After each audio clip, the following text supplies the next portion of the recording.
Saan? May piri saan? Dapat talaga malinis para mawala yung piris. Ganda ng bulaklak ko. Bulaklak natin. Bulaklak natin, sabi ni ate dito. Grass cut si kuya mo. Grass cut si.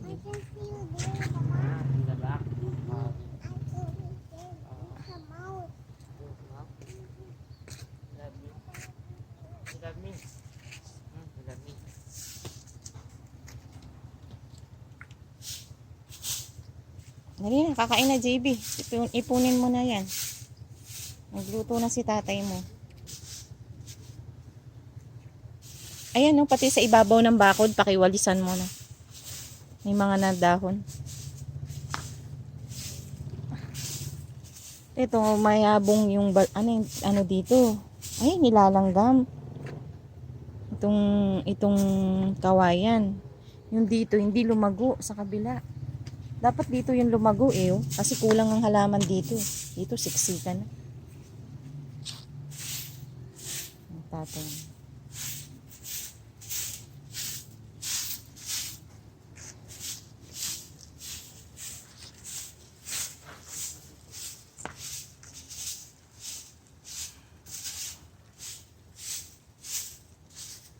Ika na, Talia. Bunutin mo na lang yung ibang ano. Hindi mo ginamit yung rechargeable na grass cutter? Ha? Rechargeable? Lobat nga kanina. Eh, dapat pala, chinarge mo kagabi. Ayan, bunutin mo na lang yung ibang maliliit dyan. Bunutin mo na lang.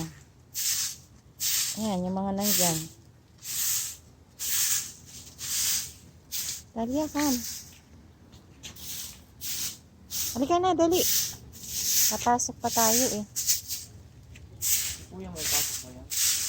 Iwan ko. May pasok na sa alas 9 yata pasok na sa eskwela. Natin si Kuya JB.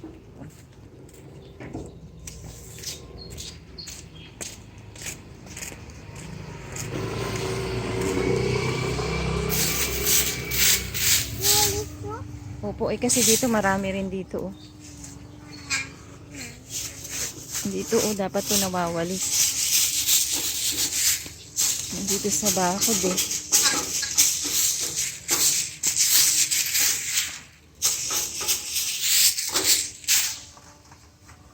Everybody move to the left.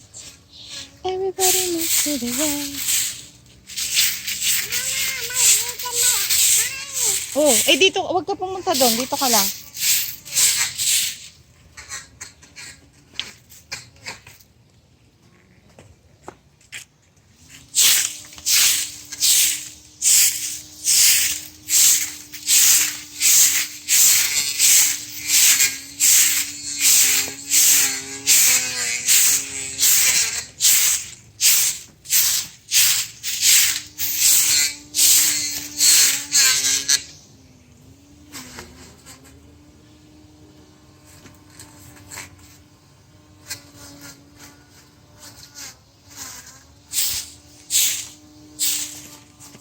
Ito, bunutin na lang natin to.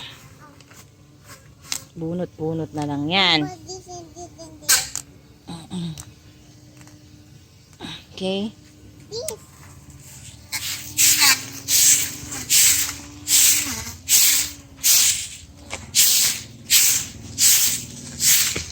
Sabi ka, Tanya. May ano.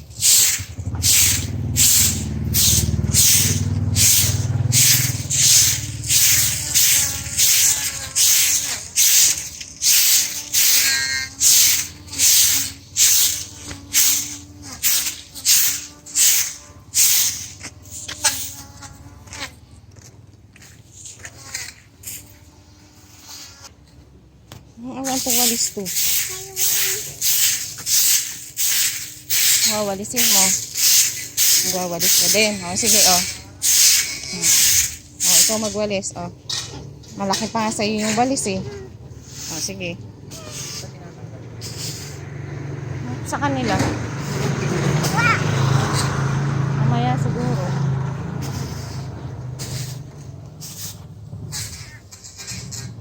Ayusin mo, walis mo. O ano? Malaki pa sa'yo yung walis eh.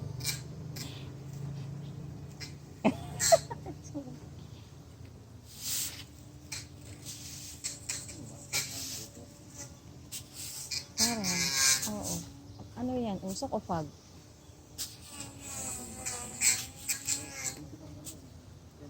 Usok. Baho. Ay, umuulan. May pumapatak. Tama na muna. Ay, ipunin mo na muna to. Mamaya na ulit. Anuhin mo.